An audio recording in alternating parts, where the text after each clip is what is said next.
Each of these things is a separate government database collected by an independent ministry in its own format with its own attached 500-page PDF, which means to make any form of decision, whether you are a government minister or you're one of the 74 million MSMEs across India, you need to hire computer scientists and data scientists who are going to spend 6 years of schooling to rename column headers on a spreadsheet.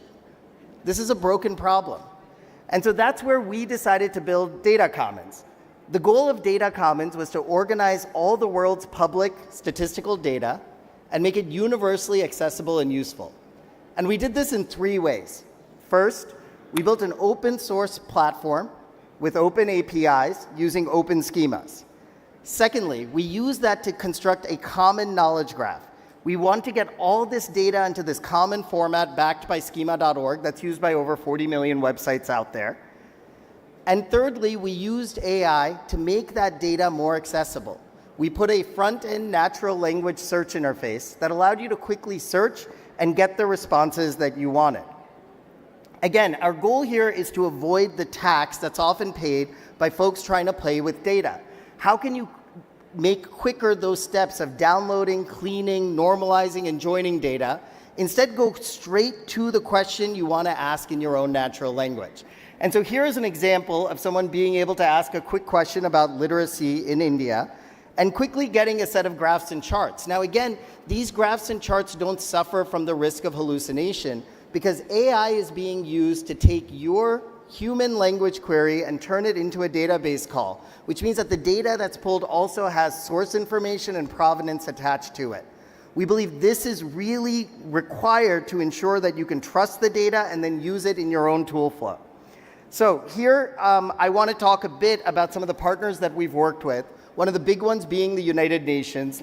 2 years ago, we became the backend to the United Nations Stats Group, being able to launch with not only data from the Sustainable Development Goals, but also data from the World Health Organization, the International Labor Organization, and more. And the way we were able to do this is because of our open source stack. This allows you to take the Data Commons instance and run it in your own private servers.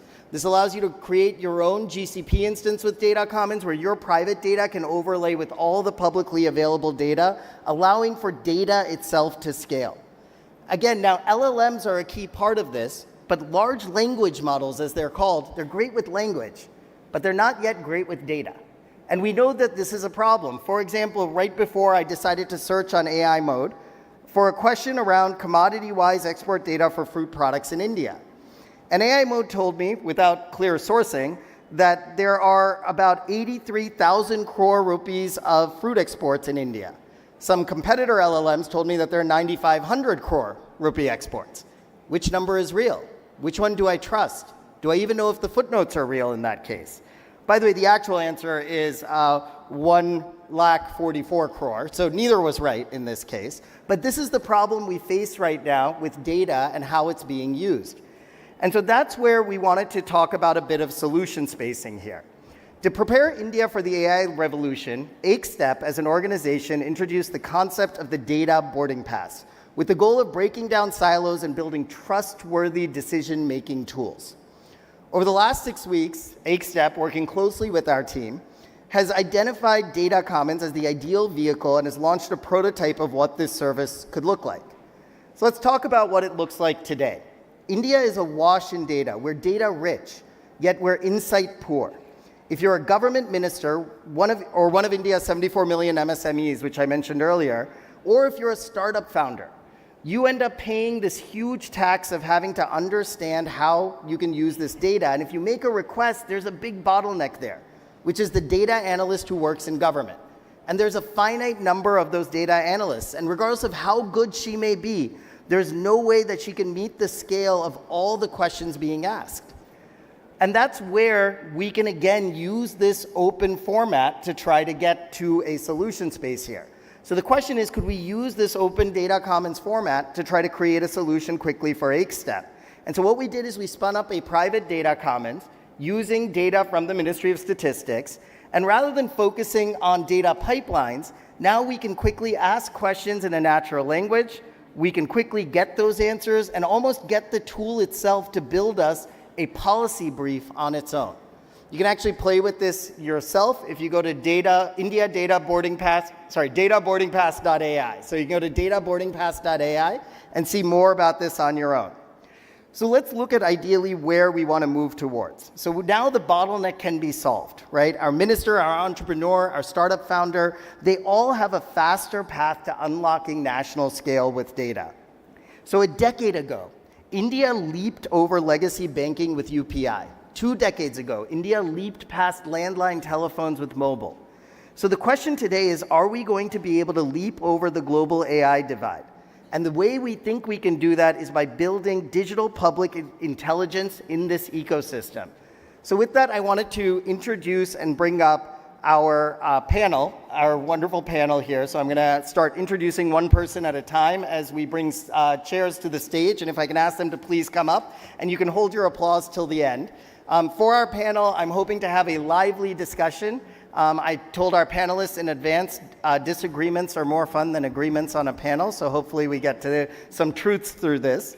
I want to start with Rohit Bharadwaj. Mr. Bharadwaj is the Deputy Director General of the Data Informatics and Innovation Division at NSO India.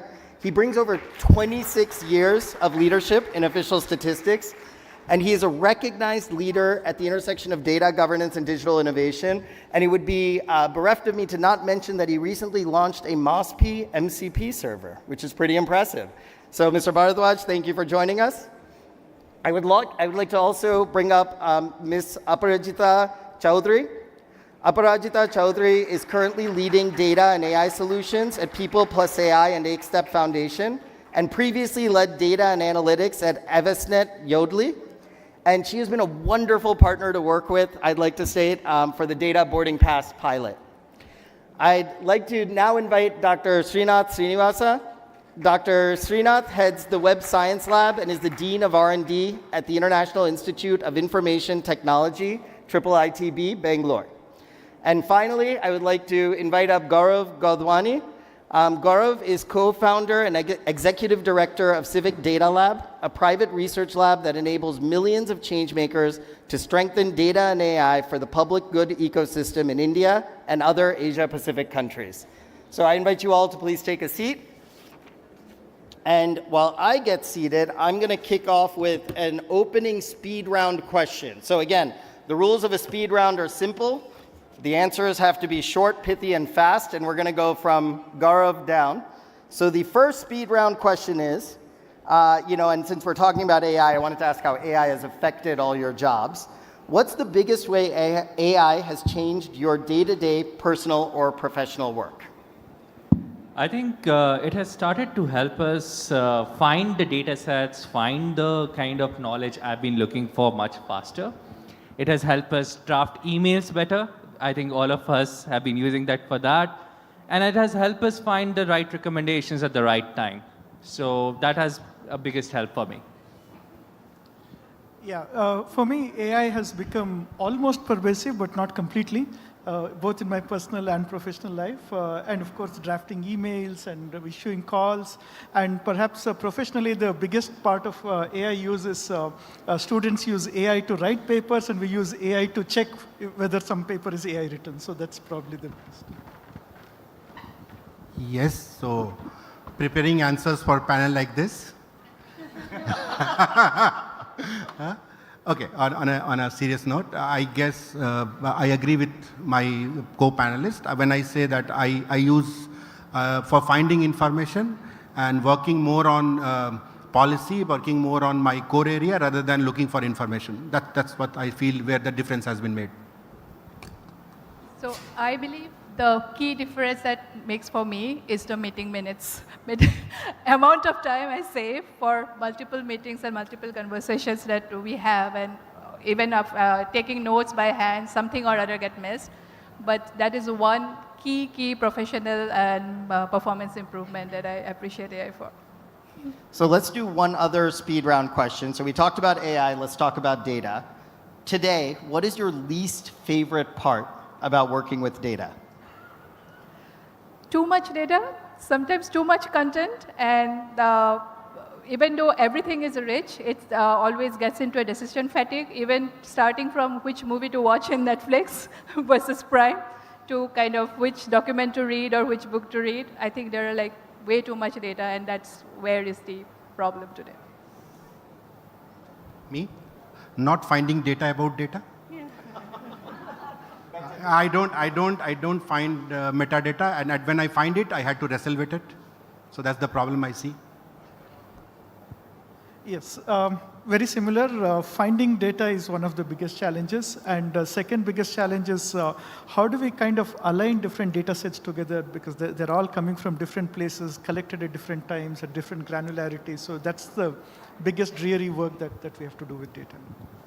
I think two things. One, not able to find the right data at the right time. For example, if I want to look for losses and damages for a recent disaster happening in, say, northeastern region, not able to find what was the losses and damages happening on that particular incident. And second is, if I find that, what are the insights? Once I've found the data, what are the insights I can infer from that? That's the second challenge. Thank you all for playing with us on that speed round. I wanted to actually throw the opening panel question over to you, Aparajita. We see this massive gap in the market between this wealth of data available, this too much data, as you worded it, and the wealth of insights actually reaching non-technical users, right? And so why do most current tools still require this data science degree, even from the user experience perspective, right, on how you touch them and operate with them? And what do you think it'll take to get to the point where like a local village head or a local official can query complex data using just their own voice or natural language? Yeah. Thank you, Prem. So yeah, starting with the too much data, how do we kind of organize this data and make insight useful and actionable for us so that we are not, again, getting drowned in too many insights, which becomes another set of data, right? So your first question, why do we need data science experience? And that is what is happening even at the executive level, as leaders to make decisions. A lot of insights are being presented in dashboards and statistical graphs, right? So as your question, do we need that particular skill set? A lot of, even the doctors today are asking that I didn't like math in school, but now I have to learn statistics again to interpret this data. So one way is there's obviously a lot of progress has happened now. How we communicate from dashboard to a more interface-friendly, interactive AI and interfaces that is coming up. Then it comes to the second one, probably the leaders for making decisions, we have already solved the problem. We are able to speak in English, talk in English, and communicate and be getting AI better and better. Now the second point that Prem you raised, how the village head actually uses it, that's the last mile connection of accessibility, that how do we think about their problem, that what kind of language and style of interaction will work for them. That is still the gap that I think India is trying to bridge the gap, and India is quite progressing well. But that's where our focus should be, that innovation is fine, but how do you take the innovation to impact is bridging that last mile gap. So speaking of bridging that last mile, Gaurav, your entire career has been focused on the most vulnerable populations and how we can use data and technology to help them out. My question for you is, AI tools today are built largely on English corpuses. They require high bandwidth and are a high amount of token cost. And these tend to make them harder to access. So what can we do to ensure that these tools will work just as well for someone speaking a local language on the edge as they do for me sitting inside a large multinational company? Right. So maybe I can follow your cue and do a quick poll. Has anyone queried any of the LLMs in last couple of weeks for English or Hindi? Raise your hand. I'm sure there would be more. Come on, don't be shy. Any other language apart from English or Hindi? Oh, wow. Wow. Do you find the service was satisfactory for your family members as well? Someone elderly in your family who would like to use the same interface to query the language they want to work with. So that's the gap. That's the gap which we are trying to solve, right? With the project Bhashini, which is being implemented by Government of India, we are trying to collect a lot of local language data sets of certain languages. I speak Sindhi, for example, my mother tongue Sindhi, and I never got an opportunity to write Sindhi. So it's all vocal knowledge for me. But how do we make that work for AI models is much more critical because they are local dialects, their local voice information. Some of the languages we work with are only voice languages as well. All of these data sets, these archives, this information is not easily accessible, and that's the bridge we have to solve for. So we find civil society organizations, we work with community leaders who have been working with local communities, who understand some of the socioeconomic challenges around these languages to get those data sets digitized, get those digitized in a manner which is inclusive, not extractive in nature, and get them in a manner which are standardized as well, which can integrate with platforms like what we saw today. So that's the kind of work which we are facilitating with the help of Project Bhashini and Gates Foundation. And we are trying to create these champions, data champions, language champions, across the states in India who would be helping civil society organizations, local economic institutions, local startup communities to get these data sets digitized, standardized, and get it integrated at one place. Thank you. That was great. Mr. Bharadwaj, question for you. As a government representative here, and I want to pivot a bit to talking about data itself now. We see thousands of organizations building their own dashboards, right? From scratch every year, you see these, as KPI boards, whatever they might be, you see them popping up all over the place. Is this duplication effort a feature or is it a failure? Okay. Before that, can I take a second stab at what you asked her? Of course. Okay. So just one quick point which I wanted to make. Why do we need data scientists and why are we not able to handle data independently? That's the question perhaps was. The answer is that we value too much the scheme and too less the meaning. The world has changed. We have to start valuing the meaning and putting schema at the background. That's when we are going to talk about data and everybody else other than data scientists. And of course, that put my job in jeopardy, but still I'll take it. And that's what I feel that there lies the problem, that we are still giving value to schema too much. And then we need filters, we need right joins, we need left joins, SQL, I don't know what. So that we need to work. Somehow we need to work. On Gaurav's point, I just have to say one thing, and this is not my original quote, I'm quoting someone, that voice is the new UI. We have to ensure that in a country like India, the voice enables AI usage. AI literacy. So I don't completely agree with you when you say your granddad is not able to use AI. That's our job to make him AI literate. We are not able to make him AI literate, that's our failure. That's the failure of this generation. Not a problem of LLM, not a problem of his. So that's how I look at it. Sorry, I took some time on that. I thought I'll take a second stab on that. So far as my question goes, yes. If my livelihood is related to data, I would like my data to be at the forefront. I would like to create as much dashboards as possible, knowing very well that dashboards don't tell us any story. The KPIs are as useless as the data is. If the data is not good, KPIs will not tell you anything. But since my livelihood depends on that, I'll try to project my data as the data set and try to project a panacea for every solution which comes from my data sets. That's the problem. So the problem is that we have not been able to standardize the foundation of the data. So no amount of AI can compensate for a bad foundation.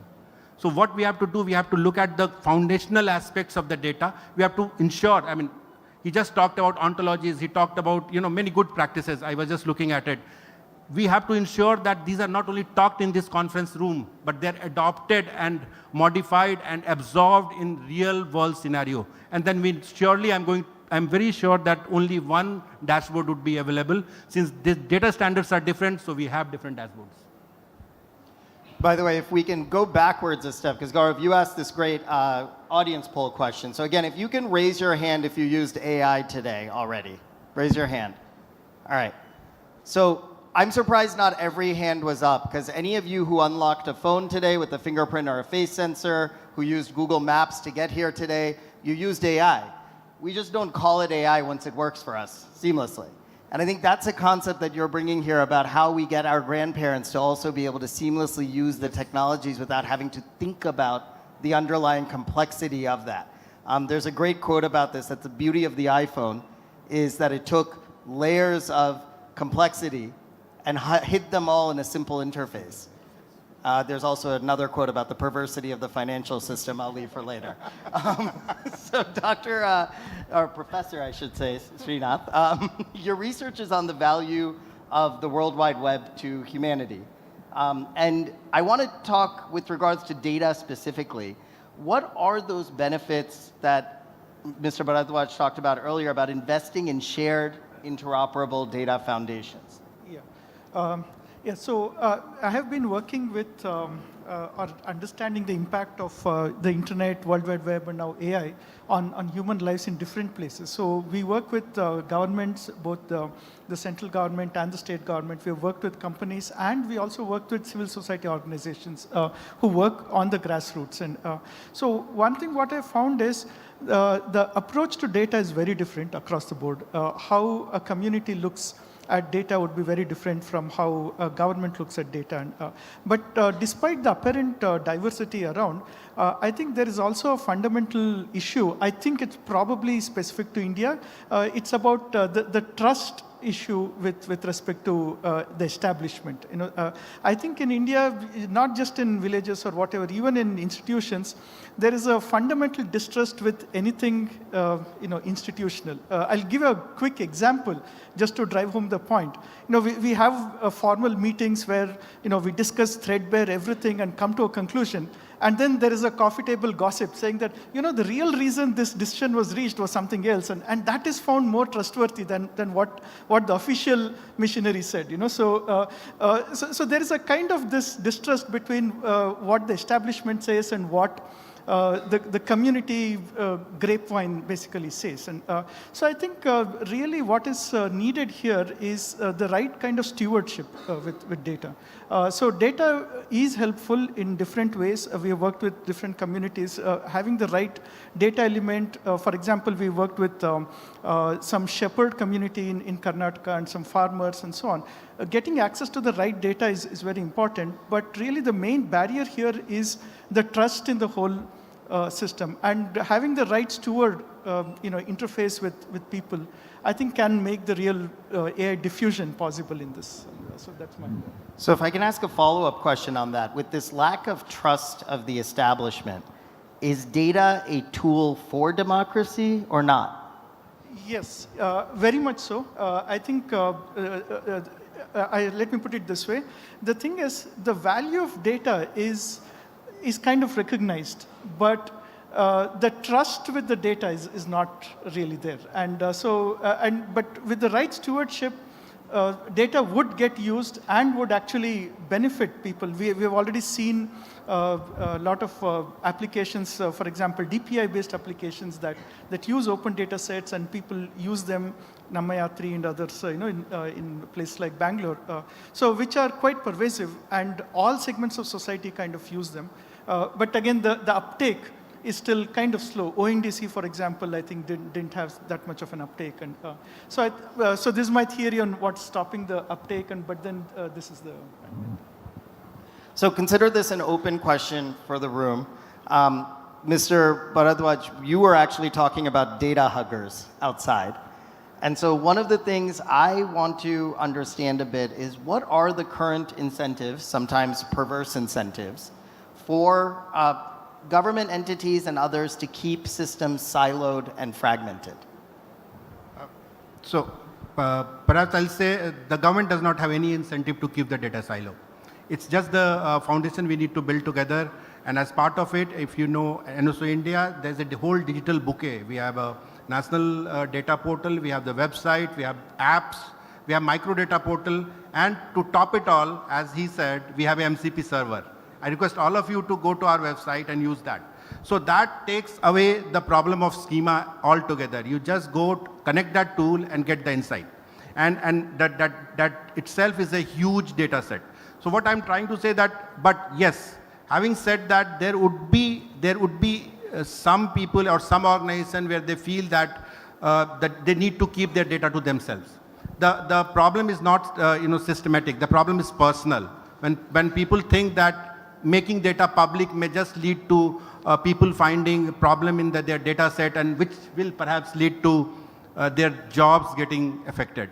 That's the problem I see combined. And if we are able, as a society, as a system, we are able to remove this fear from everyone who is creating data, that look, when data is created, there has to be some issues with it, and we need to work on it, to improve it, to clean it. If that happens over a period of time, I don't see any data hugger existing anymore. Do you believe, sir, that there is a feedback loop between usage of data and budget or value to your ministry?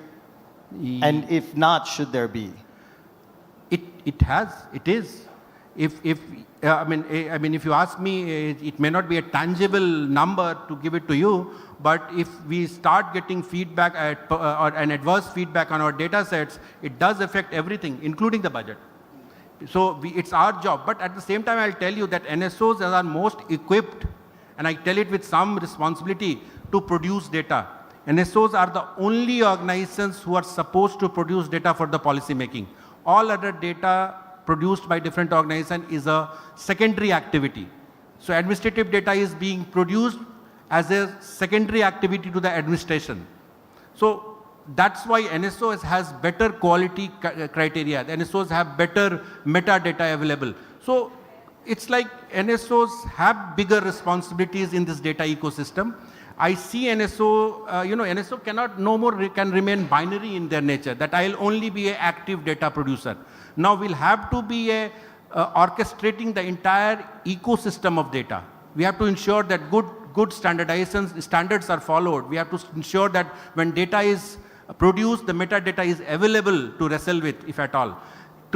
We also, lastly, when data is produced, metadata is available, they are linked. Most of the time what happens, there is no linking, the document gets lost in the bargain. So these are the few issues I feel, and yes, I'll say there is value attached to the data we produce, and there should be. So again, as an open question for the group, you started on this point around trust. What is currently the biggest trust barrier for the usage of AI as you folks see it? So, trust barrier is, I believe, it is very my personal perspective, right? When I'm getting a recommendation, I use it, it is useful for me, and first time I like it. Second time, when it goes to a hyper-personalization level, I start questioning, am I losing my autonomy, right? And that is when as a user, the question comes, go back. How is this AI actually working? What is the data behind it? What is my personal data that actually I exposed myself to others? So a lot of these questions about data, trust, and why data are siloed and locked, somebody doesn't open it, somehow again comes down to that what we have done in the foundation that Mr. Bharadwaj mentioned to build trust by design, right? So I believe Aadhaar is so successful today, even though it is actually linked to our personal data, because how the system was designed, how a system was designed from the scratch so secure. I do not think, pardon me if I'm incorrect, but I do not think the US SSN system is that secure in a way of implementing authentication as Aadhaar is in India, right? So again, I want to take a reference to Mr. Bharadwaj's point that it is this generation's responsibility to make our previous generation AI use better for them. But also this generation also, as actually we're being very hard on this generation because we got kind of bombarded with technology revolution, and data foundation was not there because it was not needed before, right? Everybody created their data for their use. I mean, I didn't need to think about what metadata I have to link to others because data was only for my use, for my organization, for my department. Today we are facing that need, and today I am very hopeful that dialogues are happening. We are talking about redefining the foundation, creating metadata so that we can link, and I believe this generation is doing a wonderful job that we are having those dialogues at the right time. Yeah, can I add to that point? Yeah, I think very valid points. So one more perspective about trust is, see, I think in the recent years, for some reason, we have started using disruption in a positive connotation. But actually, disruption means disruption of livelihoods, disruption of identities, disruption of. So even when to connect with the previous question, why are data is silos, right? And so historically, data was generated in silos, and there have been some long entrenched practices that are there. For example, crop yield data, right, is the practice goes back to the days of the great statistician Mahalanobis. So he created this something called crop cutting experiments, and that's the practice that's being used for more than 70 years now. And there's a huge infrastructure in place, and so it's very difficult for this big infrastructure to kind of change and say, okay, I'm going to make my data interoperable. And similarly, communities and so on, they fear that their identity gets lost in this bigger system and so on. So those are some barriers that kind of come through. So feel free to use this as a speed round or as a lecture session towards me. As someone who works at a large multinational tech company, what advice would you all give me? I can begin.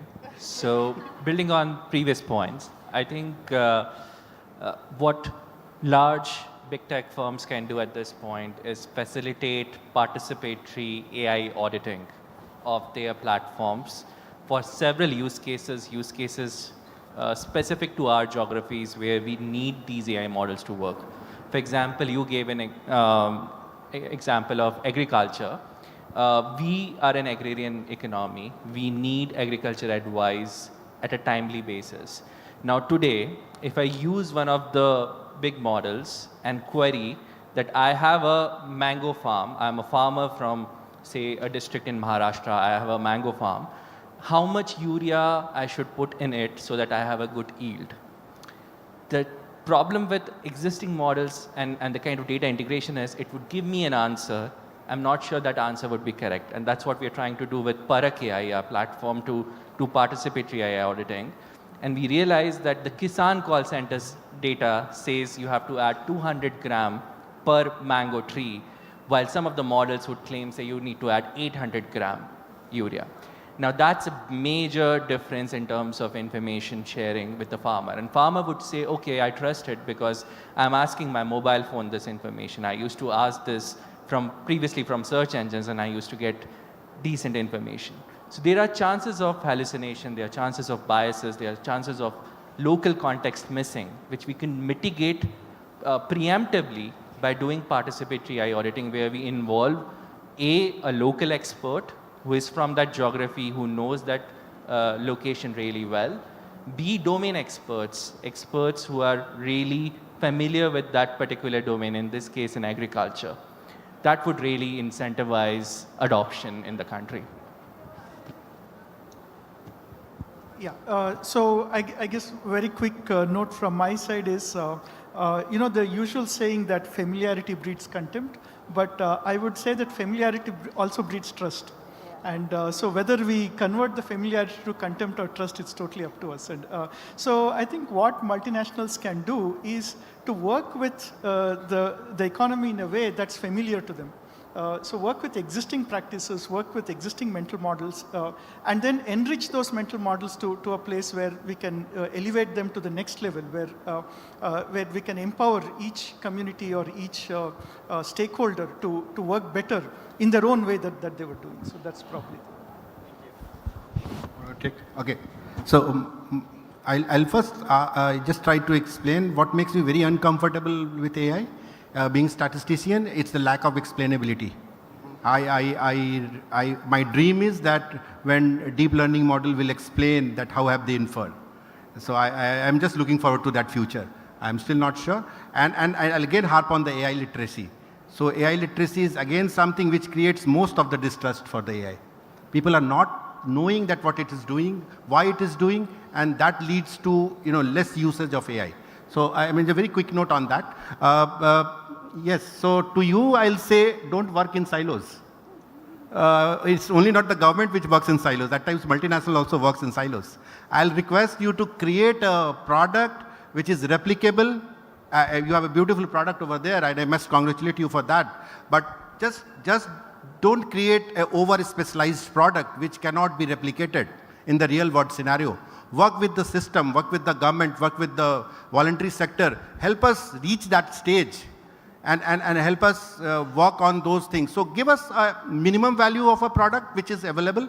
Give us that so that everybody gets benefit of your, your competence, your resources, and then give us an aspirational thing, which not many can reach, but of course, there's always a step to take forward. So that's my 2 cents on it. Very helpful. Thank you. I'll be very brief. I think the trust factor that Professor mentioned is pretty good because Google has a brand name and we all have the familiarity and the trust. Obviously, the suspicion comes in as because of the technology growth, are we responsible, are you ethical, interpretability, everything. But while you are doing it, you are already proving, I mean, in the way Google or the big companies also have the power to kind of lead the way, how to build more interpretable, more trustworthy AI solutions. The only thing I would say that while you do and prove it in different parts of the world, understanding the context of localization becomes important. So what works for, let's say, United Nations, exact same strategy probably is not working in India, but it has to be a little different. So for every country, if we kind of, with agility, adopt that localization context and what solution will work, I believe I think Google is already doing that, but that's what would be my advice to all multinationals and big techs. So as panelists here, I think we're all fellow travelers when it comes to this data journey. And the question I have for you is, as we move forward, do you think it is plausible that we have this concept of open data as a public utility?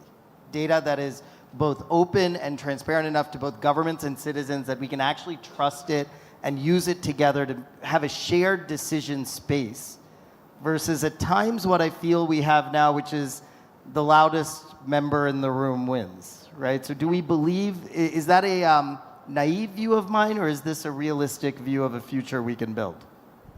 I would say yes.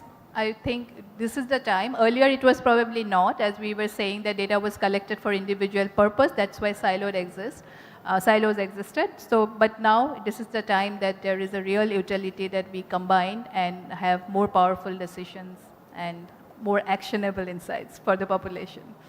And if I can just ask one follow-up for each of you along with this, which is, what is one thing your organization wants to do in the next year to try to move that vision forward? So my organization, Next Step Foundation, is pretty firm believer in this. So we are working with all of you actually together to build that, make this vision come to life. So I would request you all to actually visit the booth in the Next Step Pavilion also if you have time. So we are, as Prem already mentioned, we are coming up with a conceptual framework of data boarding pass. But the idea is that how we can break silos, standardize, clean, and create an AI-ready database for overall population scale impact of AI. Okay. So next year, maybe in another 6 months, the idea is to create a data as a service AI stack where people can just use natural language to get insights from the data. It will work on the different layer. I cannot divulge all the details right now, but it's in the making. But website, you go there, you have an AI chatbot to get the information. You have MCP server to get the information from our national data portal. You have another AI tool which you can use for our micro data portal. By the way, each of the survey of the micro data portal has more than 1 million records. So you can just do it and how quickly you can do it. And lastly, but I think most importantly, there is a system for user to access it. It's not unknown. It's available, not only available, it's accessible, it's known. So that's our, short-term goal, I'll say, in next 6 months. So from IIITB as a university, our main objective is to empower the ecosystem. One, of course, by providing trained personnel who are conversant with the open data ecosystem. Second, through active research. So my own group has conducted multiple research theses have come out in this. One, we have conducted some research on some kind of formalisms or data models for how to integrate data in a purpose agnostic manner. Because data can be used for any purposes. So we we came out with a formalism called multiverse, there's a PhD thesis on that. We also came out with some models on how to introduce AI with complex systems, and we call it intervention science. That is, how do we use data to design policy interventions to nudge towards certain outcomes. And we also have a PhD thesis plus a couple of master's theses on this. And so these are some of our initiatives. Quickly, so at Civic Data Lab, as people might have aware, we are traditionally an open data organization. So we truly believe that if we have to make AI work for public good, we need to make sure data works for public good, and that cannot happen if we don't have good open government data. So we are committed to build capacity of all the chief data officers in the country and other countries as well to make sure their data is standardized, near real time, is AI ready, and ensure that that supply side of the problem we solve in next couple of months, not years. Second one is to enable new change makers, upcoming change makers, to consume these data sets and meaningfully engage with government, meaningfully engage with other change makers who are working on AI for public good. And that open data becomes the foundational layer towards it, and we would try to push for it as much as possible in upcoming years. As we close this session, I'd like to actually close on a question for all of you. Many of you may try to add us on LinkedIn. I'm going to say that if you want to successfully do that, please try to answer the question as you try to add us, which is, if I gave you a magic wand, let's say we're in the future, we've all achieved our goal, right? We've created this massive interoperable system with all of India's data in it, with that voice interface that even my grandmother can use. What is the one question you want to ask that interface? So what is the one question you want to ask that interface? I can start. What do I need to fix in my neighborhood? What are the major problems my neighborhood is facing, and how can I fix it? That would be my first question. Maybe I can go next. I have two questions to ask this. As a country, what is driving us and what is stopping us in these diverse countries? So we are plumbers, no? We have to plumb. So my question would be, what are the data sets you need, or what improvement can I bring in this data set environment which will help you give us more accurate answers to people like them? Okay. It's a magic wand, so the interface already exists. So I would ask a question that, since we have done this to enable population, can you tell me how secure my population is by using you?